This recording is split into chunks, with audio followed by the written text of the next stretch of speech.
If you're watching this video, you're probably interested in adopting a Siberian Husky or considering it. There are a few things that you really need to know beforehand though, and we're going to cover the top 5 from my opinion over that. As you've seen with all of our videos, we try to get cute or funny things that happen with Artemis here.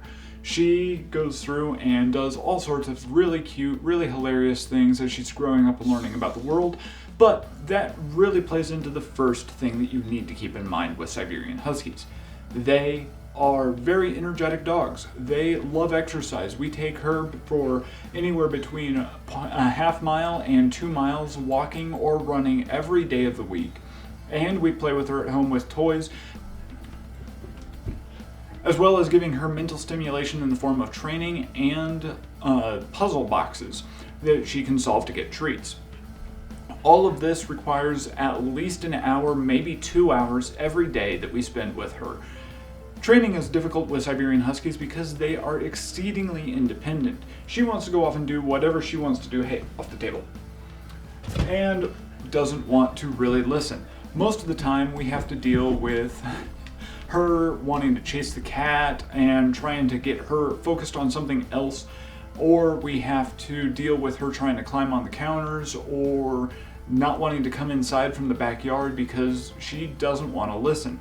So you have to deal with all of these little nuances of independence that some other dog breeds just do not have. And for instance, a black lab listens to commands really well. Siberian Huskies, not so much. That leads to the third point, which is their prey drive. Siberian Huskies can have a prey drive ranging from almost nothing to excessive. Like, they want to chase after anything that moves. You have to deal with this, and in fact, this strong prey drive has led to some parts of the world classifying Siberian Huskies as a dangerous breed.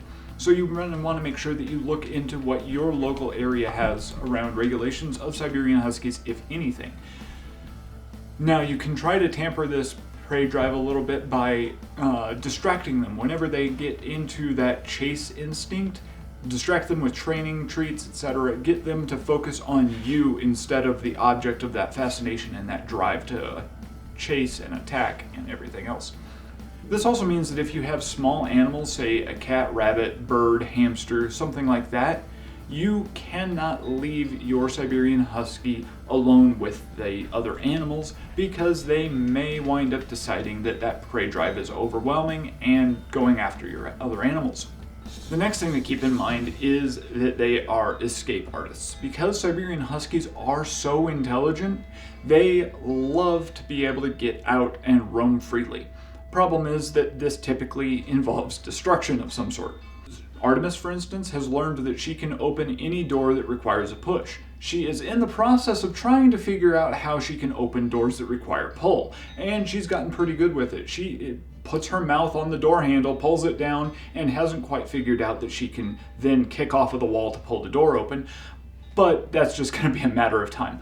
Our house is full of so many child gates here and there with different latching mechanisms to try to make sure that she cannot figure out all of them fast enough that we can't stop her. We had a airlock system to our garage that wound up getting to the point where it was completely ineffective because she would just run, jump, slap the door handle and push straight through with not even stopping, not missing a single step.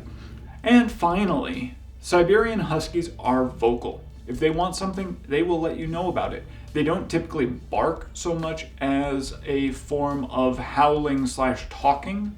And you can see this all the time. In fact, we've had a few videos of it with her in her crate where she's like, it's just what Siberian Huskies do. If they don't like something for some reason, if they want something for some reason, they will talk, they will be vocal, and everybody in the house will know about it. We moved Artemis to a new crate that's bigger because she's growing, so she needed something bigger for sleep. But as a result, it had to move to a different spot in the room, and there was a good 3 nights in a row where she just howled until like 2 a.m. because she didn't like not being next to the bed anymore. These are 5 of the most important things from my perspective on what you need to deal with when looking to adopt a Husky. If you have ever owned a Husky, please comment below. Is there anything else that you think potential Husky owners need to know before they go through the adoption process. Keep having fun with the cute Huskies out there because they're full of chaos, and that means there's never a dull moment.